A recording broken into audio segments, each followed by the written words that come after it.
Okay, I never thought this would be controversial, but it kind of is.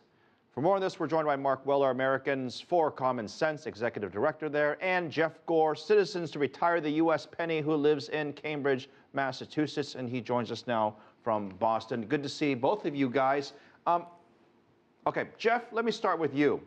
You want to kill the penny, is that right, or why, I should ask? Well, it's about time. I think that most Americans would agree that the penny just no longer serves a useful purpose, but I think what's not really appreciated are the costs associated with continuing to mint and use the penny. First, as was mentioned, it's now been 8 years that the Mint has announced that it costs more than a penny to make a penny, which means that last year we spent $50 million to make this coin. Okay, I kind of agree with you, but so what? It costs an extra $50 million and we waste $50 million. Why is that such a big deal? Well, maybe $50 million isn't very much for you, but I would be happy to take that for myself, and I think that many other American taxpayers would also like to use it for something else. I see. So this is about not wasting taxpayer money. Mark, well, first of all, let's get the potential conflicts out of the way. Sure. You are sponsored by a manufacturer of the penny. That's right. We have a broad-based coalition. One of our prime sponsors is involved in making the penny, but we also have a number of coin collecting groups and charities that thrive on the penny and are part of our group. To Jeff's point, if we don't want to waste taxpayer money and we want to save, in this case, $50 million, that sounds like a good idea. Well, it's actually wrong to assume, Philip, that you're going to save money if you don't have the penny. The alternative to the penny is rounding to the nickel. Nickels are costing now 10 cents to make. You actually are going to be making more nickels and losing money. So aside from the economic effects and the rounding tax on consumers, you're going to not be saving money. One study has said you'll actually lose about $11 million a year without the penny. Well, it sounds like the nickel's not a great investment either. I mean, why not get rid of the nickel and the penny? Wouldn't we save even more money?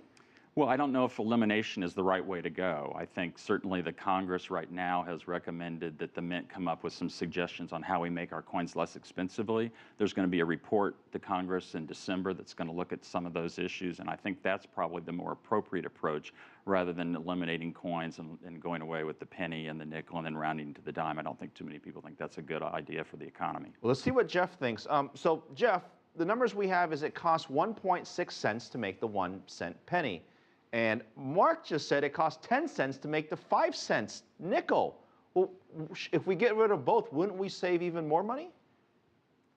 Right. Well, it's true that it does cost more than a nickel to make a nickel as well. But I think retiring both the penny and the nickel might have some additional complications. I think that we just have to remember that the penny is not worth what it used to be. The penny in 1940 was worth the equivalent of 17 of today's cents. Right, so in the face of inflation, we have to periodically reform our monetary system. And I think it's important to remember that rounding, half the time it rounds up, half the time it rounds down. So it favors neither the consumer nor the company that's selling the item. Guys, is there a compromise here? I mean, could we just not use the zinc? Maybe if we made the penny out of plastic or something like that. I mean, would that be a compromise by any chance?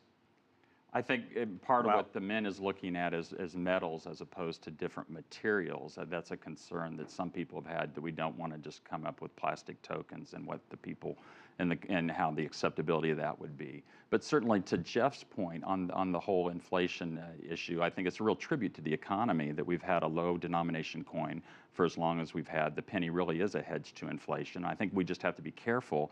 As the largest economy in the world, we're 10 times larger than Canada, 15 times larger than Australia, over 100 times larger than New Zealand, some of these other countries that have moved in this direction.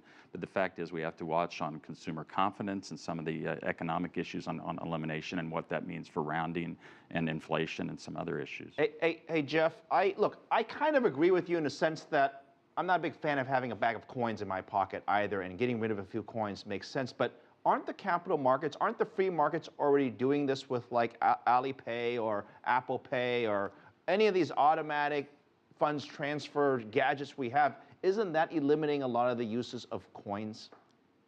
Well, we've certainly talked about the rise of e-cash for decades now, and I think it's important to remember that as of last year, we're still, in the United States, there are over 100 billion cash transactions each year. So it doesn't seem that these cash transactions are going away, and given that, we have to make them as efficient as we can. So we still need it. Now, it's a couple months to the holidays, and when I was a kid growing up, I remember the Salvation Army would come around with the bells at the stores, and this is where we get rid of all our coins and we donate it to charity.